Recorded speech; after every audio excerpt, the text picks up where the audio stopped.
think we got told to behave. I love it.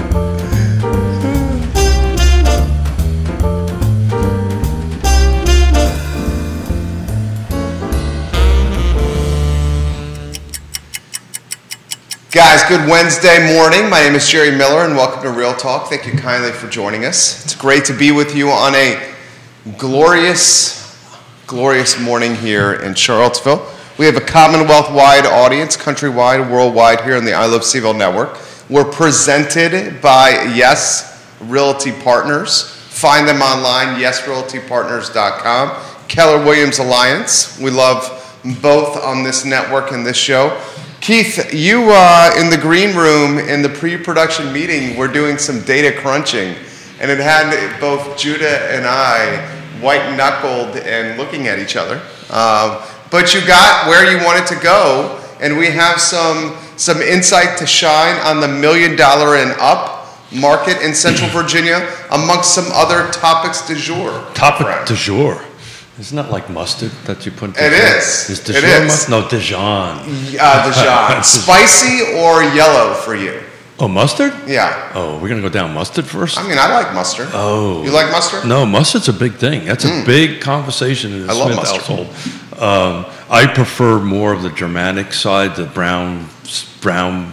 Spicy. Well, it's spicy. Thick and viscosity. It depends. Yonna actually likes Dijon, which is more on the French side, obviously, but I like mine with the seeds in it. Okay. On that end of it. I like a good yellow, a good French's yellow mustard on just about anything. Oh no, yeah, we don't do. Yeah. You don't like French's? Yeah. What are you, only a Grey Poupon? No, actually, it's I've forgotten the name of the mustard I grew up on.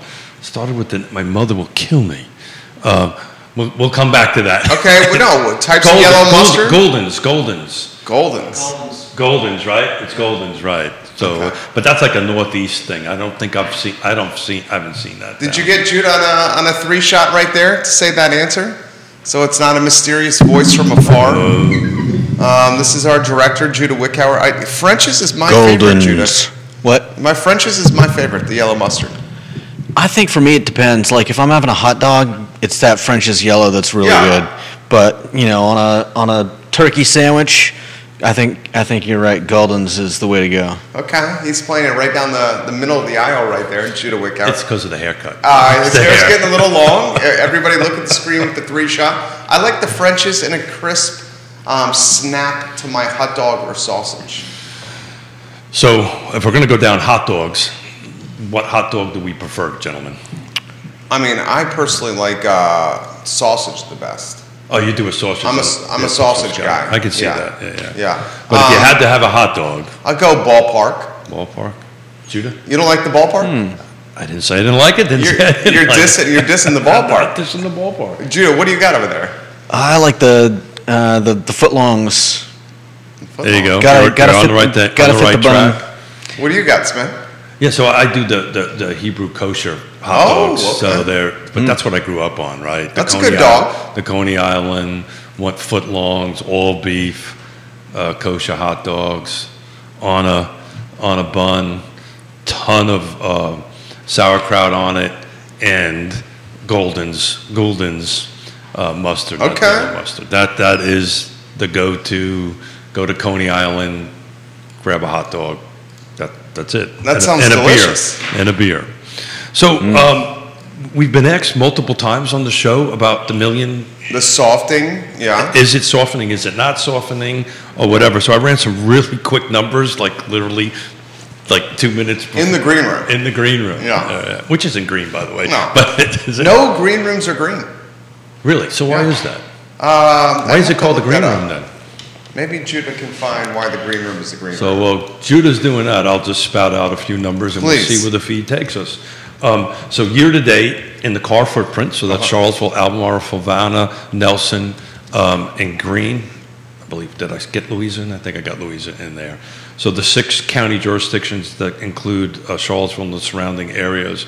No new construction because that kind of skews the $1 million and up on the end of it. So year to date, so that's January 1 to today, there was 82 units sold. This is closed. And the median sales price was roughly 1.3. Interesting, last year, 2021, same time frame, same area, same requirement, no new construction. There was only 69 sold. So there's actually more units sold year to date on that. But it's interesting, it's pretty much holding true at this 1.1 median, right? So we're kicking the high and the low out. Ran it all the way back to 18. 2020, there was 34. Okay. So that's more than half of what was sold in 2022. Again, holding the 1.3. 2019 was 35. Again, holding the median at 1.3. I'm rounding them down. It was a little 1.1, 1.2. I'm rounding them up or down to that. And 2018 was 35 at 1.3. So 18, 19, and 20, we were all running about 35 units sold. Yeah. And roughly 1.1. 2021, that jumped from 34 to 69, same sales prices, the same. But so what I'm looking at is it's not softening. We've got 82 sales so far at 1 million and up. Okay. And the median sales price was 1.3. Again, we took new construction out because that would really skew. So what's the data tell you in a sentence? So I've never really looked at that until this morning hard. I don't think it's softening. I don't think it's slowing down. Okay. I think the crystal balls would probably tell us that it may be slowing down. I think interest rates might be done. So these 82 that has closed the first 5 months, I'd have to take a look at how long they were on market. Substantially lower interest rate. Correct. So, Yeah. those are sales that could have been in the pipeline prior to that. The other thing you need to look at that price point is how much of that was finance and how much of that was cash, which, we did not have opportunity to do that in the green room on that end of it. The number one county is Albemarle, right? Of course. Those are the ones that are that are high up there. But I promised the viewers and listeners we'd take a look at that, and we did that pretty quickly. And I'm curious, with Albemarle being the number one county in Central Virginia for 1 million and up transactions residential. I'm curious how many are in the Keswick area versus the Ivy area. Well, we'd have to take a harder look at that, but 50 of the 82 were in Albemarle County. Yeah, but we would expect that, right? Yeah, sure.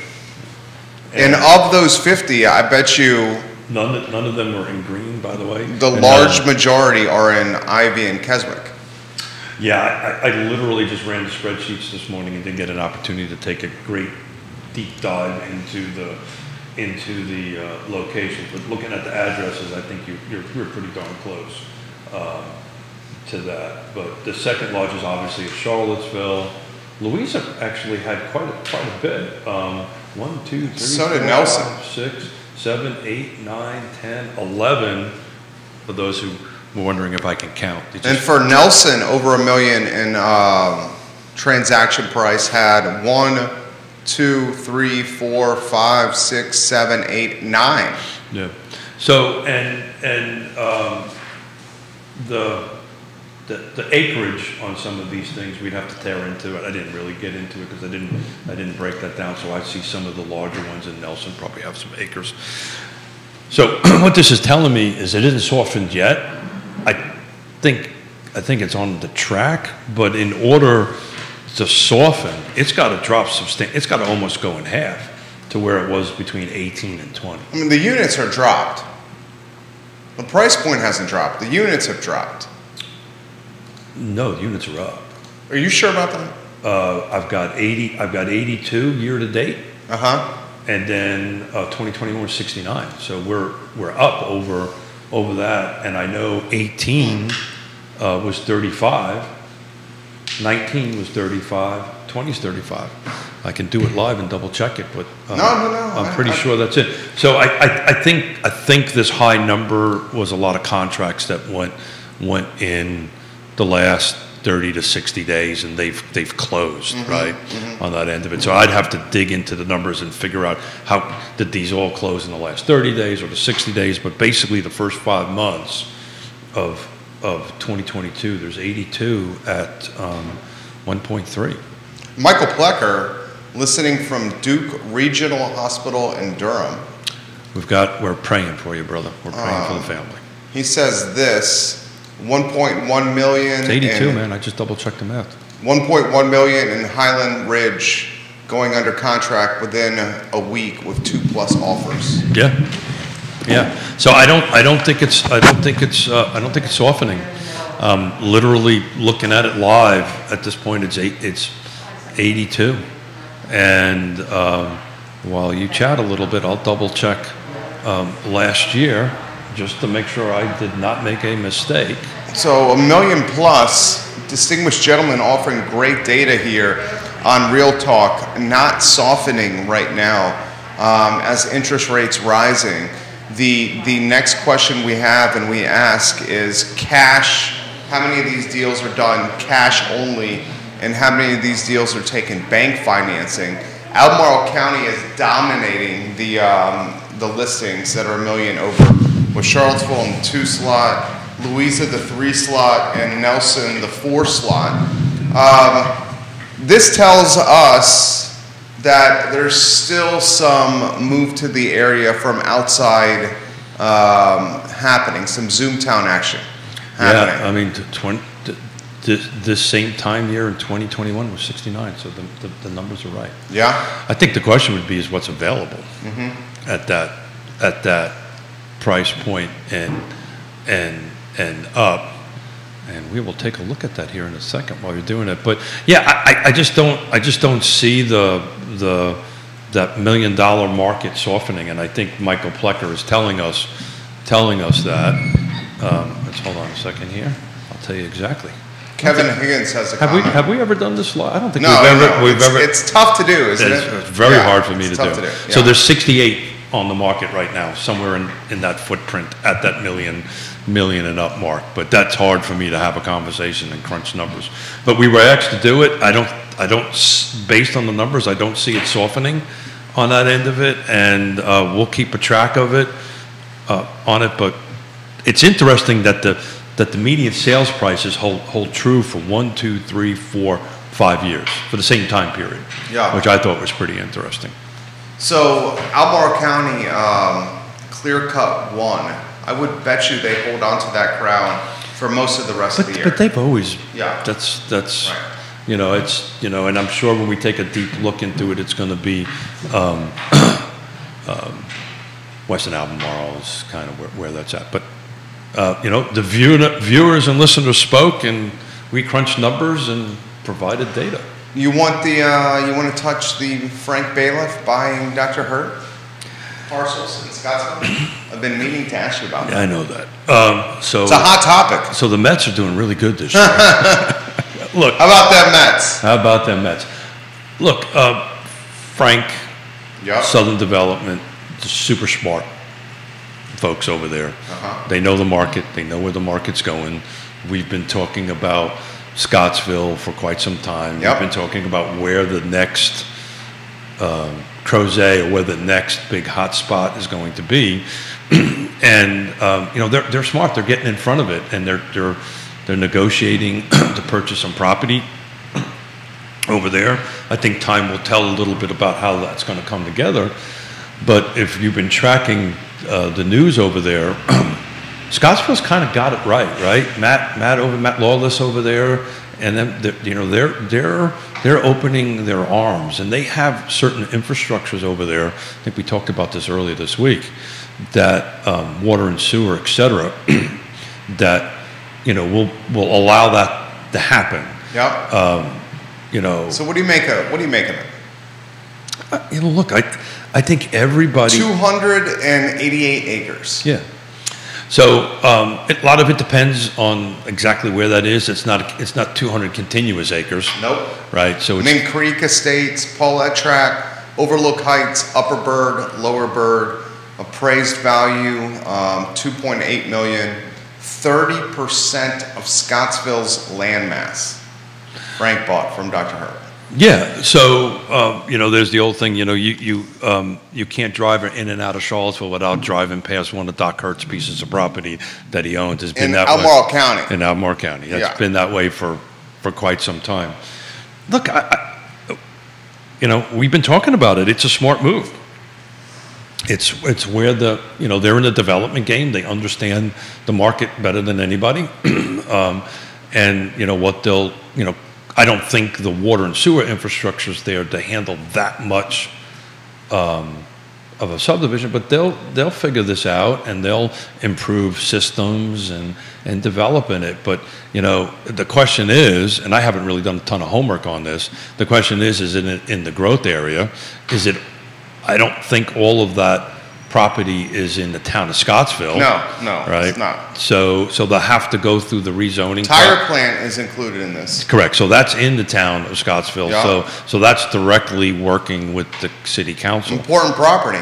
The rest of the property, they're going to have to go through all the stuff that I've been talking to the Albemarle County Board of Supervisors about the development incentive, the builder incentives as far as housing affordability. So they'll have to navigate that, and they'll do a good job of navigating that on that end of it. But this whole process is going to take a ton of time, right? And they're not going to be able to do a by right project with that because the division rights aren't there yet. So they'll go through this. They'll do the development plan on it and move it through the system. So we'll be talking about this for quite some time. So this came up on our show yesterday. Which individual or small team has had a greater influence on development in one area than, say, what Southern could have around Scottsville? Try that question again. If you had to pick one or two people in the area that have had influence in the vision of a neighborhood or little corridor in Charlottesville or Central Virginia, who will have more or will have had already more influence than what Frank is going to have in Scottsville? I think that's a difficult question to answer. I can tell you Southern Development and Stanley Martin, I think, would be probably the two big developers out here that would go ahead and do that. The math's a little bit different. So Stanley Martin and Southern Development do things a little bit differently than some other developers because they typically connect the development and the building together, right? So that's a bit of a different animal. For instance, Ryan Homes is not a developer, they're just a builder, so somebody else has to do the development side of things and then sell the lots to Ryan. Or I think on the other side of the mountain, I also think Atlantic Homes has been doing both the development and building end of it. So the entities in our area that actually can do that is literally less than one hand. You can count on less than one hand. So everybody does it a little bit differently. Everybody does it their own way. The good thing about Stanley Martin and Frank Bailiff and Southern Development is they're local. They have local people that are going to communicate with the public. They're going to communicate with the county and so forth and so on. So I think they'll do well. But this is going to be a long process. This is one of these. We'll be talking about this for years before it actually happens. From Grayson, for you, which area of Central Virginia is projected to get the most new construction and housing to alleviate the crunch we're in right now? It's a good question. Yeah, it's a great question. So I'm going to revolve this back to a little bit of this red tape, green tape thing we've been talking about forever, right? Look, the reality of it is where the path to creating inventory has the least resistance is where this is going to go, right? So if the local jurisdictions and the local folks that are closer to where you and I are sitting right now could kind of help that process alone or streamline that process or shorten that process, you'll see it work its way closer to the center of where we're sitting on downtown Charlottesville. Otherwise, it will be, the thing with Scottsville, if that 300 acres was in the town of Scottsville, the path to development, I think, would be a lot faster than in Albemarle County. It's just going to take forever. So the answer to the question is the periphery is probably going to get a little bit more traction. Now, it brings the question of, I just filled my truck up this morning. Yeah. Right? So gas, fuel, You know, are we in a recession? Are we not in a recession? How much for your truck? I'm still shaking. Yeah, so 70 plus? Oh, yeah, sure. Yeah? 80 plus? No, I think it was 75 and change. It wasn't quite empty at that point, but it'll be between 75 and 80 bucks to go ahead and fill it. Literally, Yonna and I were having a conversation this morning of, you know, I don't use my boat like I think I'd want to use my boat, so I don't pull anything with my truck anymore. Yeah. Probably going to get rid of it. Well, I can sell it.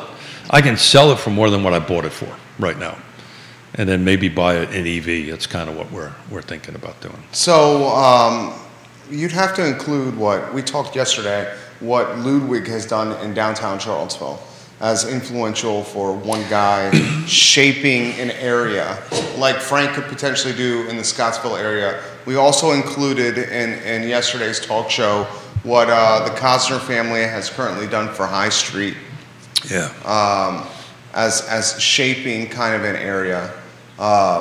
Ashcroft came up yesterday as shaping an area and what the buyers have done. Was early into this and still is doing it. Thanks for clarifying that, because I was thinking residential. Yeah. So Ludwig is more commercial. Cosner's are more commercial, right? So you kind of have to split them in half a little bit on that end of it. But on the residential side, the things have changed since the time of great unpleasantness, right? So prior to that, I as everybody knows, I did this work. Yeah. At the time, a small entity could actually do something.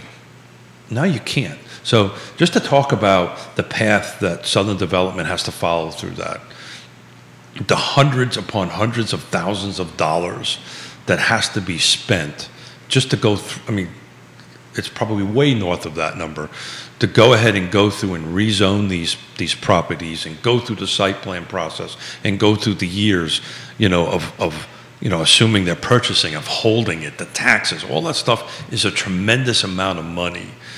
The pool of who can do that is very shallow right now, right? Before the time of great unpleasantness, you and I could have done it a lot easier with a lot less money to go ahead and do that.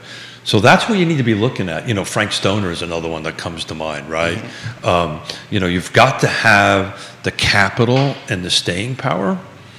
The other thing you have to have is you've got to have some, in which Frank and Stanley Martin and all the people we're talking about are doing it, you have to have some pretty awesome vision.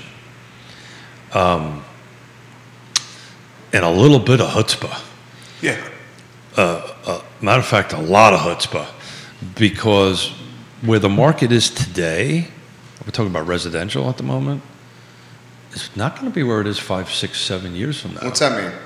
Well, it changes. It always changes. Okay. Right? The market always changes. That's, you know, that's a given, right? Where we are standing, we've been starting on Mondays, you know, oh snap, you know, oh shift, excuse me. And it was a play on oh snap. On that end of it, the market is shifting. The market is always shifting. So where's it shifting?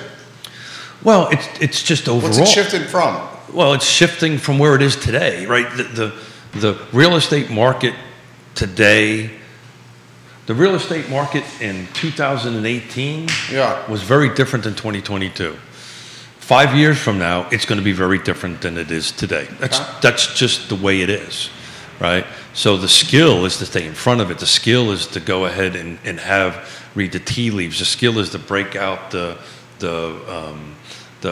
what do we call those? Crystal balls out there and wave our little wand and kind of figure that.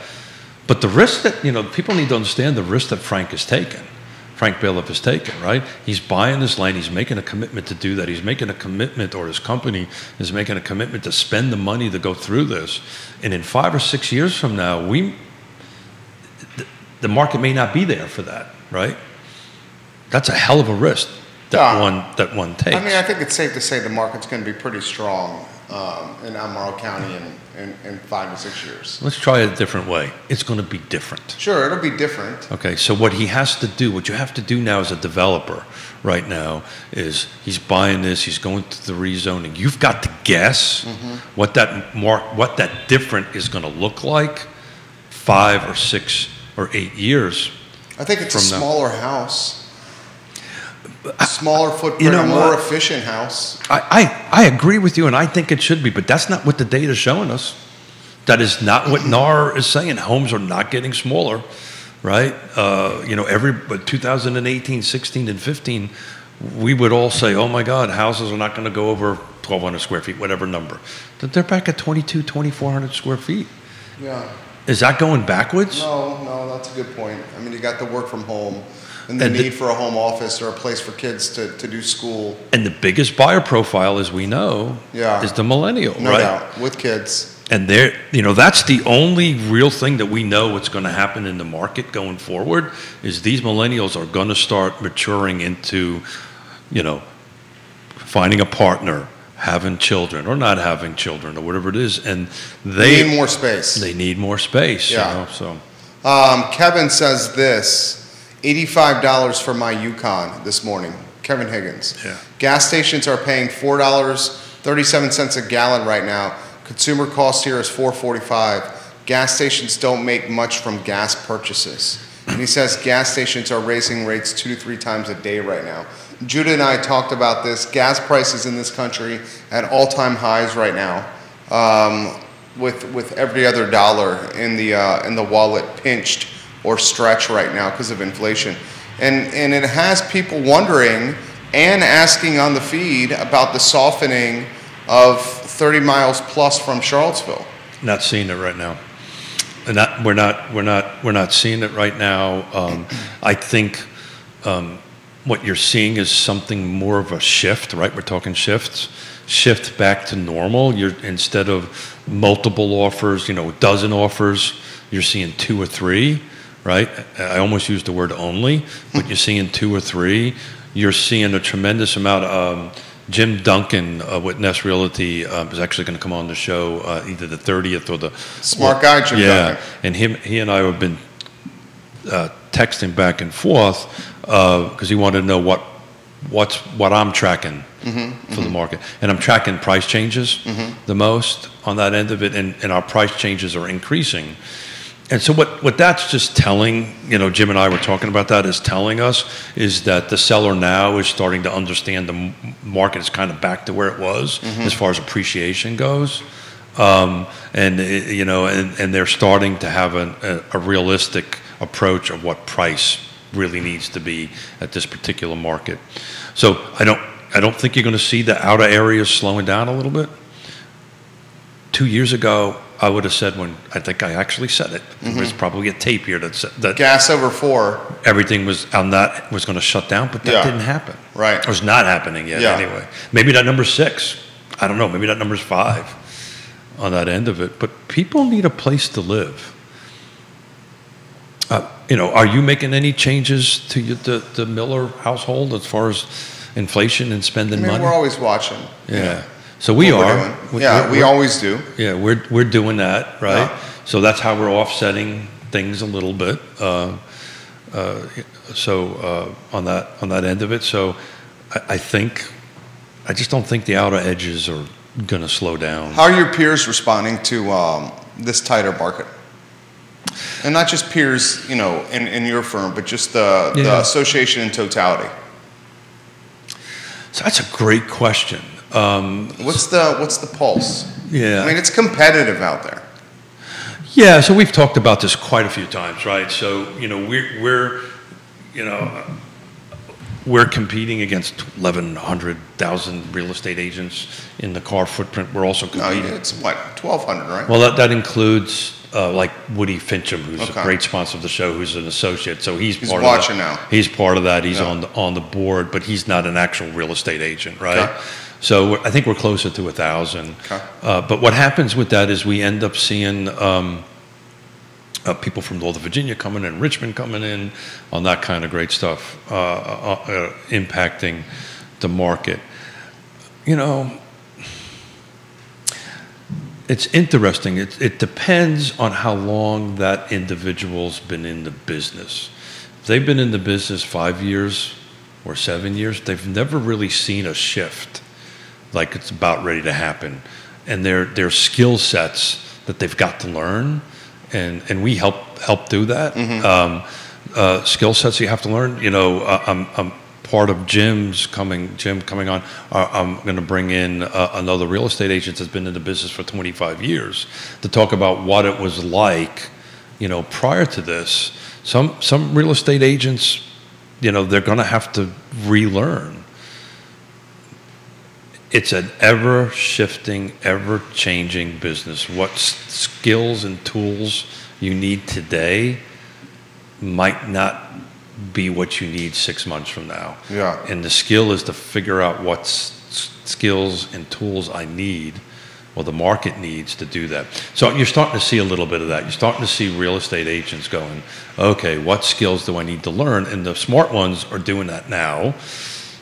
The ones that are not, they're going to be playing catch-up ball once the market really does a full What are the future skills you're talking about then? So we talked about that the other day. You know, it's interesting. You know, just communicating with the other side is a huge skill that has kind of gone away a little bit, right? Because it's difficult, right? You got 12 offers. You're trying to compete against 6 offers or 2 offers on that end of it, and you're looking at multiple properties simultaneously. But I got to pick up the phone and call up Jerry. Yeah. And say, okay, Jerry. Let's start asking the W questions, the who, what, when, where, and why, that kind of stuff. And that's helpful for me as a buyer's agent, because then I can start educating my clients. Okay, if you really want to do this, this is kind of what's important that I gleaned from the conversation. But sometimes, you know, you'll just get, well, we just did a listing where you just get offers. They don't even call to say, did you receive it? Right? Man. You know, where are we in the line? Tell me about how many offers you got on the table. Just some really basic questions, because they've only known it for the last 12 or 24 months. In this situation. Right. Yeah. So we'll get through that. I'll tell you what, I think this question's come in, it's a good one for you. If you're not seeing the softening of the $1 million+ market, why is more housing like this not being constructed? It gets back to the red tape. Yeah, so it goes back to the red tape, and I didn't pull new construction numbers, and I think if you would add new construction numbers to that, it would change it dramatically. And I think you would probably see that, particularly in 2021, there's probably a huge number of new constructions that go in there. But it's the development end of it, right? There's not enough inventory. I was talking to Greg Slater on the way in, and you know, we're on the land trust board together, and we're talking about where are we going next after we finish these 12 units with Stanley Martin. And you know, what'd you decide? Well, what we decided to do is we have to start talking to Frank, and we have to start talking to some other folks that are working on new projects and saying, look, you know, you're going to have to, in order to get your bonus density, you're going to have to provide 20% affordable. Let's work together to do that. So that's where that path is going to go. But you know, I don't know. I think the $1 million+, if we have this conversation 3 to 6 months from now, there'll be a substantial drop in sales. But I may be wrong. You know, people may be taking cash out of the stock market and buying homes. Well, I mean, it's down big today. All of them after a very strong showing yesterday. I mean, you got the Dow down 1.6, NASDAQ close to 2, S&P close to 2, volatility across the board. So putting it into real estate is certainly something we're seeing around here. I'm surprised with even how tight the inventory is on the commercial market and how quickly inventory is trading on the commercial market once it's listed. The residential market, you've given us clear data that $1 million+ is not softening. We know that the 2 to 3 is not softening, the 4 is not softening. We know, I mean, it gets back to asking the question locally, how insulated are we with UVA's protection that we're not seeing any of this impact us locally?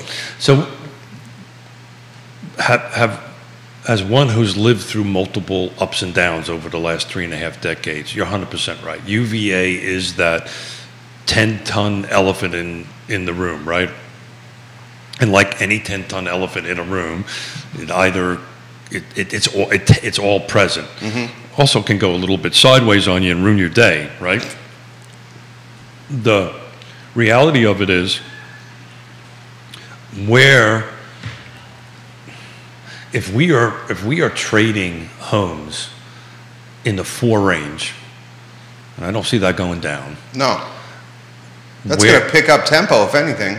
And it's one of the reasons why I dedicate so much of my time to housing affordability on it. Next Wednesday I won't be here. I'll be talking in front of the Housing X conference about this in North Fork. On the end of it, back to the 30-mile out, that's just where they're going to have to go. So we've got to figure out a way to get the folks who service, who actually, the blue collar, for lack of a better term, to live in the community. Live in the community, right? And that's the reason why I'm so passionate about the model that we're using with the land trust. He talks about rent relief, and you brought this up. Yeah. Rent relief is ending around here. Yeah. And I was having the conversation with a client, and I'm curious of your take on this, Judah. The conversation we were having with the client is, if rent relief is ending and this impacts a lot of people, it could go one of 2 ways. It could get people more into the labor market because they're not getting relief for their monthly rental payment. So it could get some of these people back to work, right? Or alternatively, it could gentrify the community even more because they can't afford if you can't pay your rent. And you're getting so what's going up more than houses? Yeah, the rent is. Yeah. I know that's something that you've been passionate about, Judah, with the rent relief ending. Well, I feel like it ties into to what's going on at Bodo's. It's, we all kind of laugh because we think it's almost funny. Like, here's a bunch of people who are probably making more than a lot of people in the food industry, and they're wanting to start a union, and it seems insane. But what if it's just an underlying, a bit of the underlying problem is spilling over. But how many of those, Judah, folks were actual residents of Charlottesville and Albemarle, or students? Right? Were these students protesting or were trying to create a... It's a mix of both. Yeah, I don't know. I don't know the answer. It's a mix of both. So I'm just saying that I think it might be better to look at what's going on there as a broader problem that's poking its head above the water. And well, I'm we sure know what the problem is. It's affordability locally. Yeah, and that's the issue. Yeah, but there's a bigger problem because you can't just start paying everybody more money. I mean, that's basically, we keep doing that, and you pay someone more money, and then rent goes up, and then you pay someone more money, and then rent goes up. And, of course, I'm just using 2 examples. But overall, the problem is affordability. Yeah, it's affordability for this issue, for this area. And here's a stat, and I'll throw it back to you, Keith. The UVA corner, this was in the CVille Weekly today.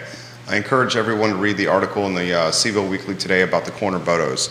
The average pay for staff at the corner currently sits at $17 an hour. The UVA Bodos corner staff. That's from the owner, quoted in the CVille, read verbatim from there. They also have benefits with 6 paid holidays per year. And depending on your time on the staff, you can start to earn a week vacation as well. So $17 an hour for working, quick serve food and beverage. What is the union going to do better than that? The union is trying to utilize collective bargaining to get more pay from the owners. Okay. And the essence is what Judah has said, that the $17 an hour currently that the staff is earning does not, in the staff's eyes, accommodate a living wage. A living wage, yes, a living wage. And the response to that would be they're some of the highest paid staff members in food and beverage and quick serve in the area, period, bar none. Always been, by the way. Always has been. And the problem is, I believe that's kind of sidestepping the real issue, is that if they are making more than a lot of other people in their industry, then how poorly are those other people doing? Yeah, that's definitely the concern. I think and that's then the alternative to that is that food and beverage not necessarily is a long-term career.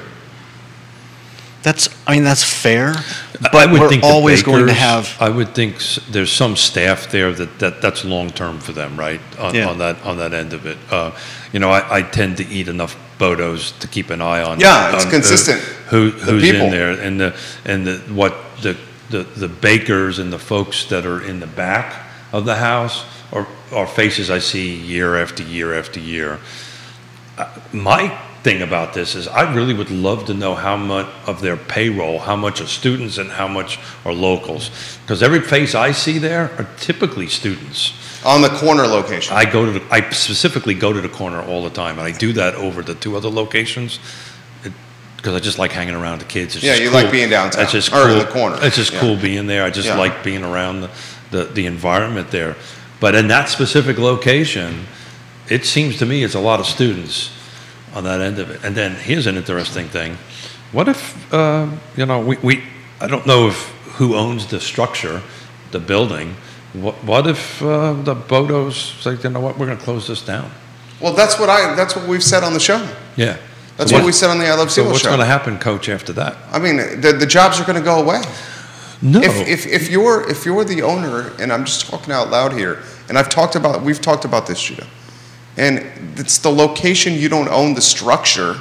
Right. You're paying obscene rent on the corner. Right. So like you were saying before, if all things being equal between the three Bodos, that one. I'd shut that down in a heartbeat. Yeah. That one has the issue of a higher. But do we know for sure rent. that they leased that? Yes. Okay, we know for sure they leased that. Yeah. Yeah. So there's a little lease issue, right? Depending on where they're at the lease and stuff. But it may be cheaper for them just to shut it down and pay the lease. Yeah, and just be like a staff that wants to come to the other stores. We will then solve a labor shortage at our other two locations by taking the staff from the closed down location and fortifying and making the staff stronger at our other two. So I love going to that corner location because I love to be around the kids. It's fun to be in line and listen to. For me, I just enjoy the heck out of it. It's fun for me. Could you just imagine if they shut that down, how the students are going to react to that? I mean, I went to school here at UVA. That Bodo's location was shut down throughout my entire term and tenure at UVA. Yeah. I mean, it was never open. It just recently went open. Danny O'Day, DOD, has got a comment. You've resonated what you had to say with DOD, Judah. And to add on to that, Judah, if these workers represent the best paid workers in food service in the area and they still cannot afford to live in this community, the question shouldn't be how could a union do better, but rather how sustainable is a service industry run by workers who can't afford to live in the community they serve. Right, and I was thinking that even worse, if most of the workers at Bodo's at that location are students, you would think that they would have even less that they would have to pay for things like rent, and because we were just talking being about subsidized by mom and dad. And not to mention, we were just talking about how much the university covers, like in-state students, in families with 30 grand, 30 grand or under, everything. and 80 grand or under. I mean, You're that's talking about income. Yeah. And we learned that yesterday. They're not like somebody who's just living here and working full time. They obviously don't have the subsidization that they would have as a student. But I think the key question that Jerry's trying to ask here is even at 17, even with this stuff, with all the thing, that employee cannot live within walking distance that, particularly that location. It's going to be very challenging to live within walking distance of UVA corner. Yeah, because at $17 an hour. Well, at double or 3 times that amount, because you could live close there on $34 they're an renting hour. $1,000 a door at that area. $34 an hour is $60K plus. Okay. You can rent $1,000 a door on $60K plus. Okay. I mean, you can. You know you can. Yep. No, I'm not disagreeing. I'm not disagreeing with that. But obviously, if they went to double that, then that would get shut down.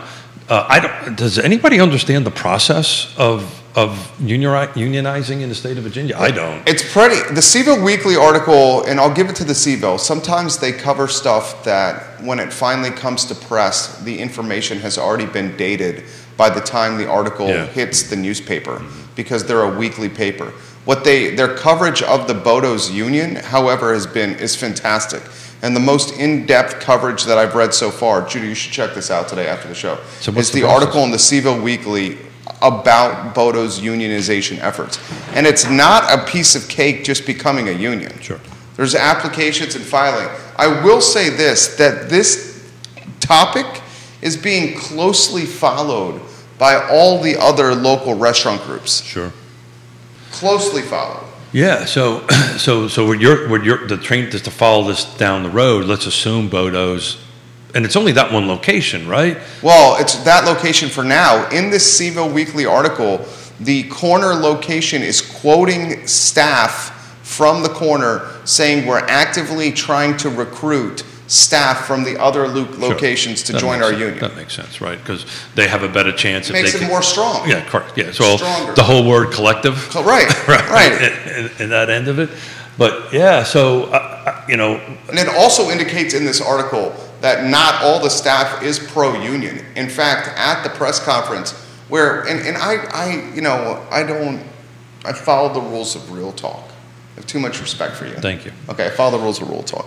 But this is Batman and Robin. We can kind of stretch the rules a little bit. I was surprised to see councilors Sina McGill and Michael Payne and Delegate Sally Hudson leading the press conference for the unionization efforts of Bodo's. Yeah, but speaking in favor of the efforts. So the folks who are watching, we have 3 rules, right? And I'm not doing that. No, you're not doing it. Yeah. No, you're not doing it. No divisive politics. We don't point fingers, and we have a ton of fun. So look, I'm surprised by that. Yeah, I was not. They're elected officials.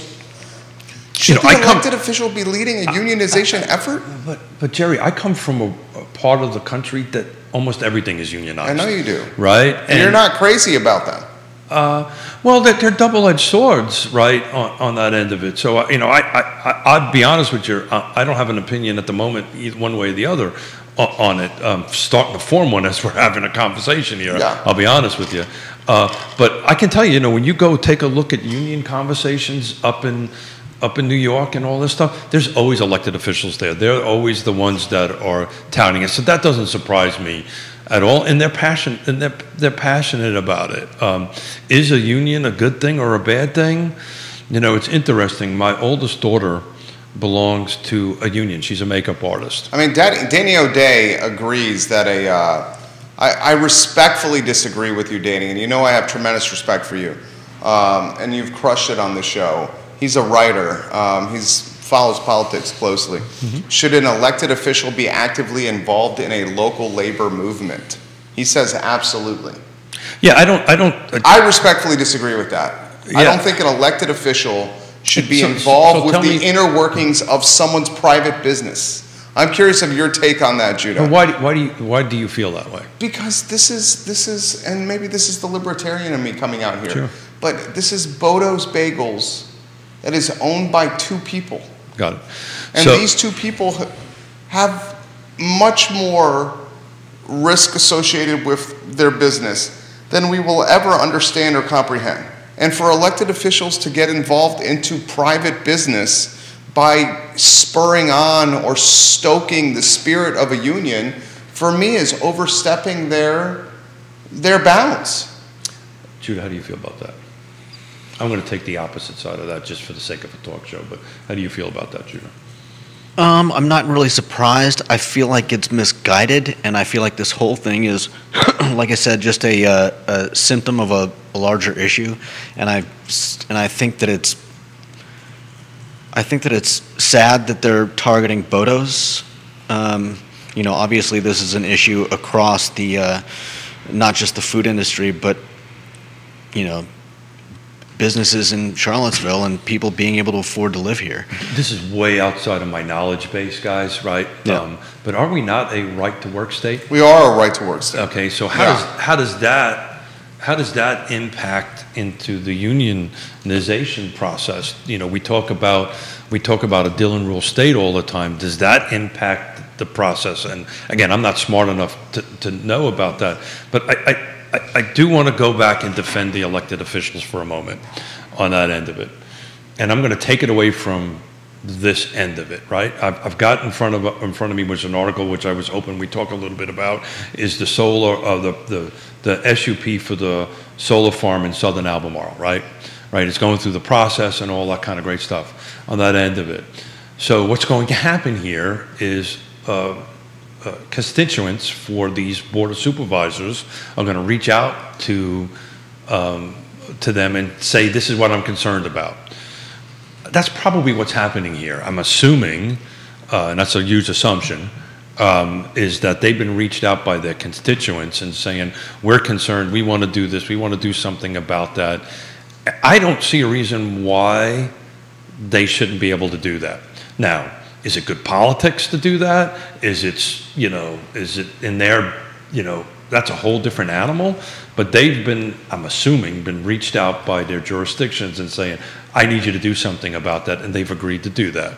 So I don't see, and again, I just see a lot of this from back home when I was growing up on that end of it, because my father was in the union. Everybody I grew up around were in unions. It's just the way it was up there. We'll agree to disagree on this. Yeah, cool. I think, political elected officials getting involved in the unionization efforts of the police department and the fire department are very different than getting involved in the unionization efforts of private business. Could be.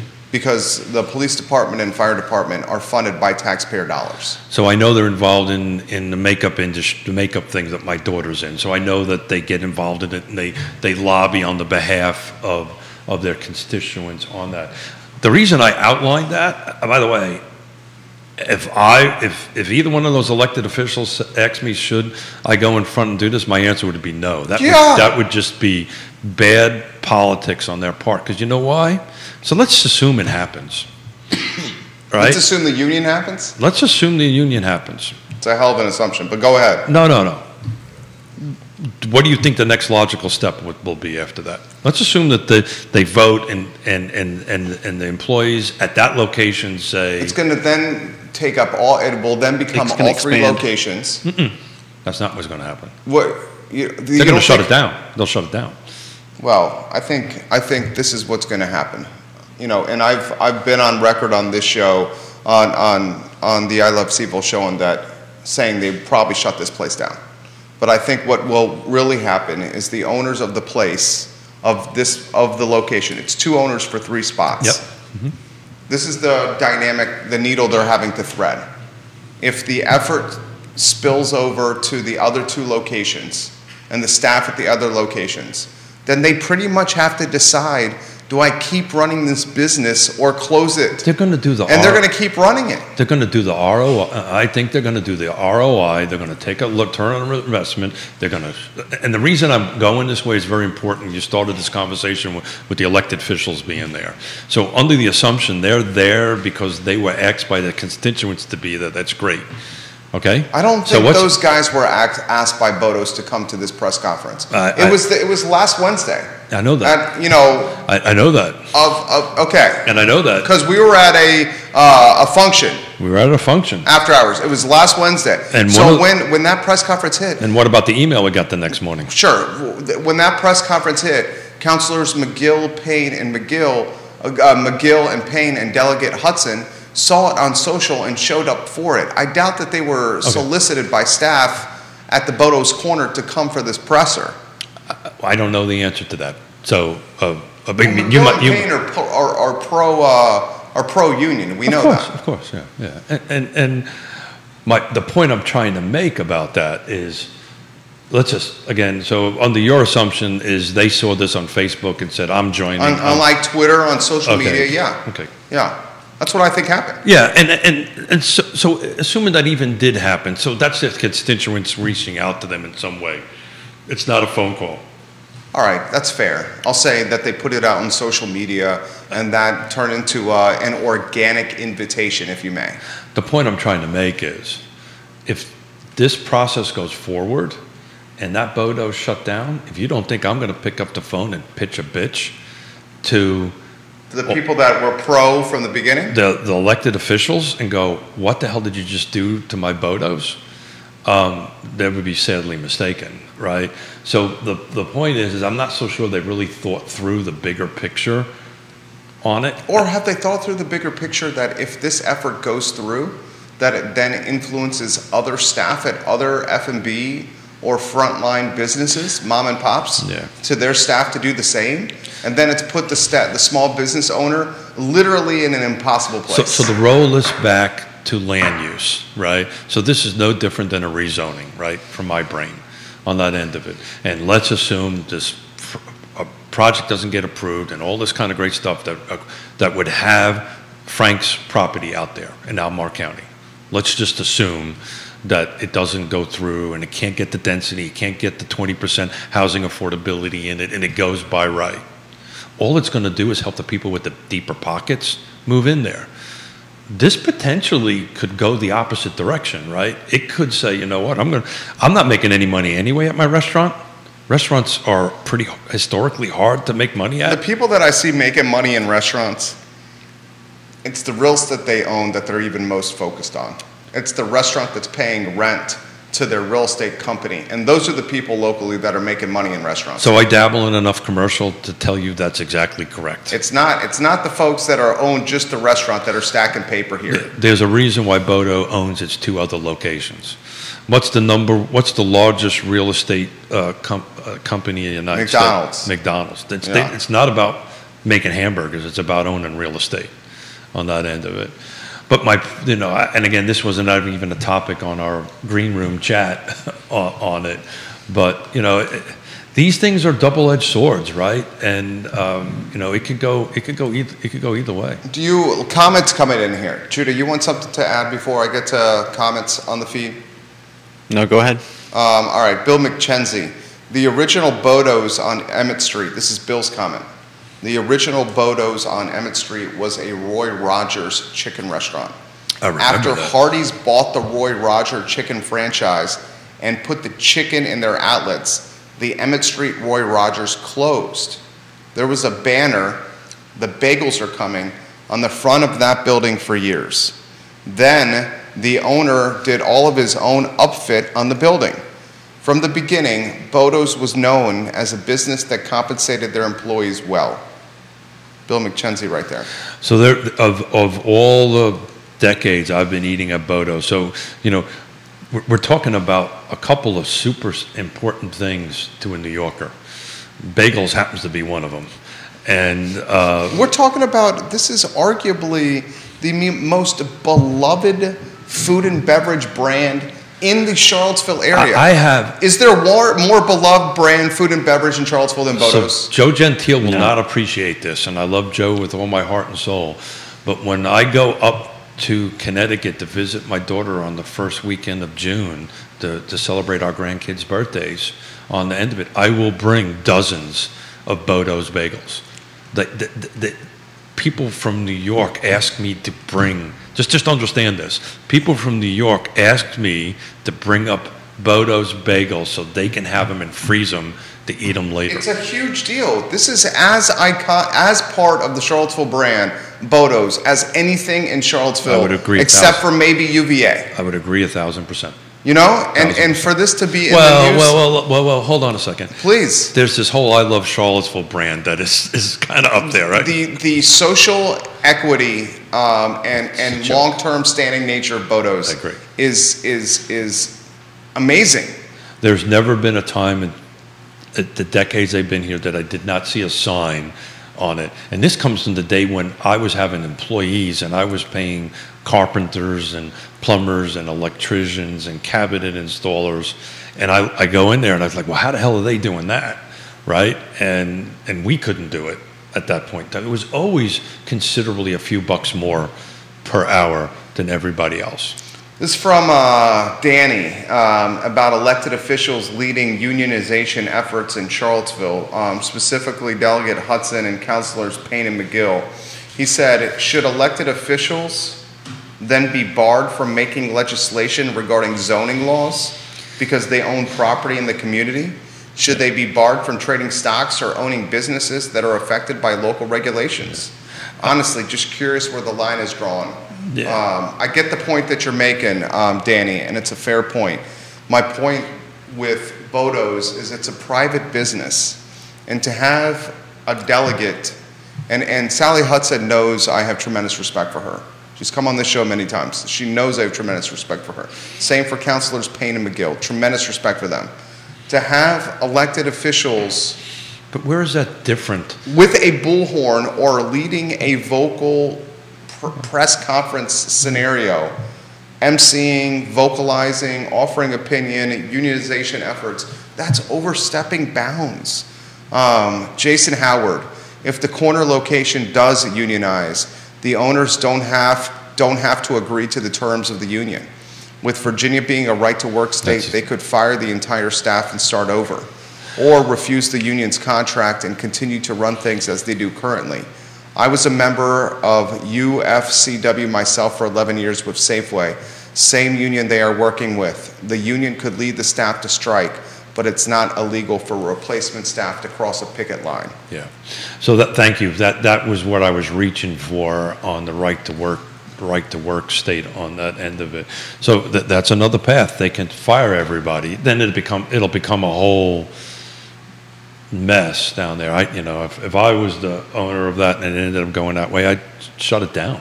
Ray Cadell agrees with me here. He says the elected officials are supposed to represent all of their constituents. Correct. Did Councilor Payne in any way reach out to his constituents to see how they felt about his participation?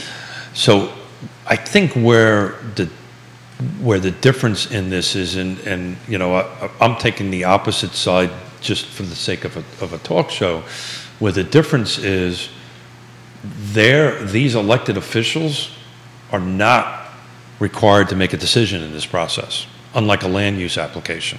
And that's another. So were they there as elected officials or were they there as citizens? The community doesn't decipher. I agree with that, but they don't decipher. If you see, Lloyd Snow came on Real Talk with Keith Smith, and he talked about walking down the mall, and even though he's on his off time, sure, everyone's tapping him on the shoulder and saying, Mayor Snook, with city questions. Well, we do what we do here, and it just becomes a tremendous responsibility. Yeah. And I'm at a baseball game, and somebody taps me on the shoulder and says, yada, yada, yada. In 2022, you can't decipher.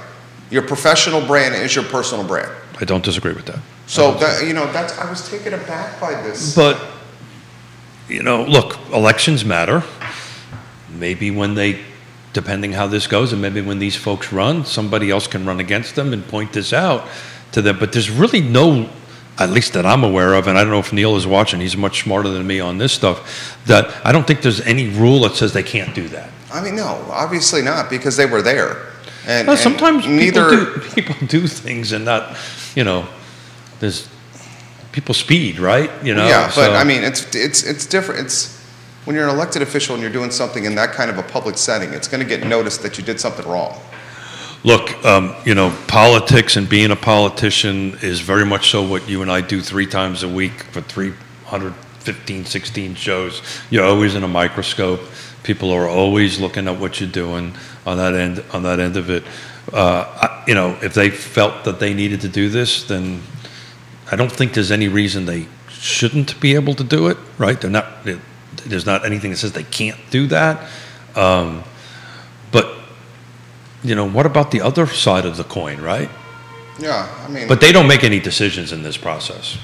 They would if the union is acknowledged. No, it's got nothing to do with city council. No. I meant staff. Sorry, I misunderstood your statement. Staff at Bodo's would have autonomy and decision-making capabilities if their union was Well, it's an interesting comment. recognized. Right? Yeah, it was an interesting comment. So the owner can say, well, I just don't recognize it. You're all fired, right? And go hire somebody else. Well, what's happening? In today's environment, is that really going to happen? Especially when it's the top of the pay period or the pay totem pole. They can't hire people now. In food and beverage. Yeah.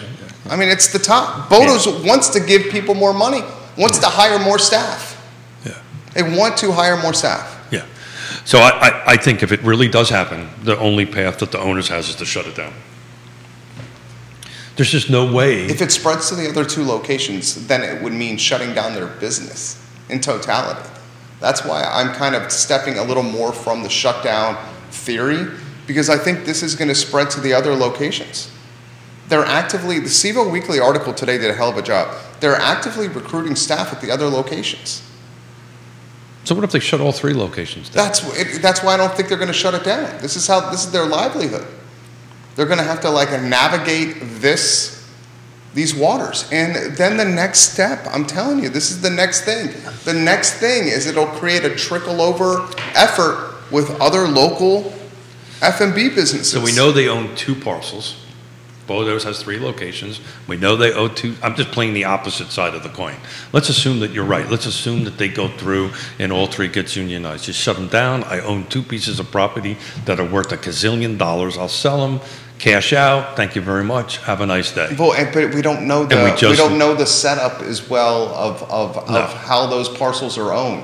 Because remember, there was an initial owner of Bodo's who then sold them to his managers, his general managers. That's correct. So we don't know if the current ownership of Bodo's is the team that owns the land. Yeah, Roger. Yeah. It could be the original founders just collecting rent, which is probably what it is. Well, that would make a ton of sense. Yeah.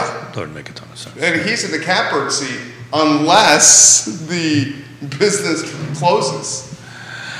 So to talk a little bit about unions, it's funny, I had the same union conversation with my daughter, who's in the makeup industry, and they do some really great stuff for her, right? She is in I can't give the details, but she's in a top tier movie set right now going on. That's awesome. That's cool.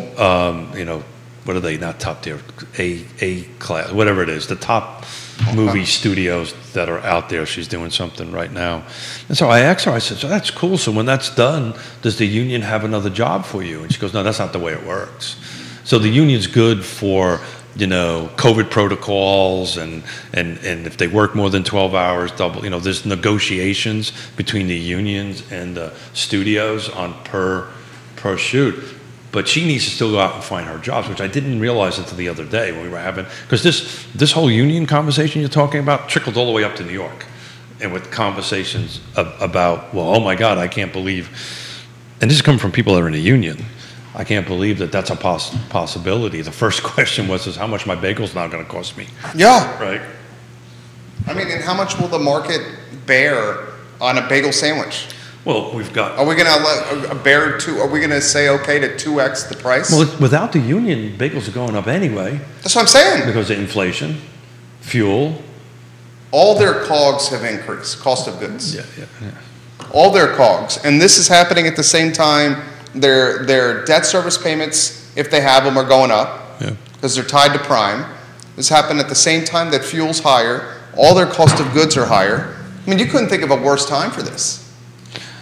So we've got Chris Fairchild and Tony O'Brien coming in on Friday, and the topics that we're going to talk about is trying to communicate and collaboration and so forth and so on. Really, I'm going to save this conversation that You think Chris is a locks guy? A locks guy? Yeah. No, he's not. Probably not. I don't think he's a locks guy. Not a locks guy. Tony's probably a locks guy. You think Tony's a locks guy? Yeah, but Judah's a locks guy. Oh, yeah. Oh. Judah loves the locks. You do cream cheese and locks, right? Oh, yeah. Here you go, cream cheese and locks on a plane, cut in half? On a what? On a plane, cut in half, or everything? We used to go to this place called Solly's in Los Angeles, We get egg bagels with, So you with go egg cream bagel. cheese and lox. Okay. So good. You know what, gentlemen? I didn't have breakfast this morning. So you're going to get Bodo's. My stomach has been turning this whole Bodo conversation. Oh, this is making me hungry too. I'll bring you back something. Oh, So Judah's not going to turn that down. have you ever turned down anything I brought to you? No, he always says yes. Because he's a bachelor. That's how that works, right?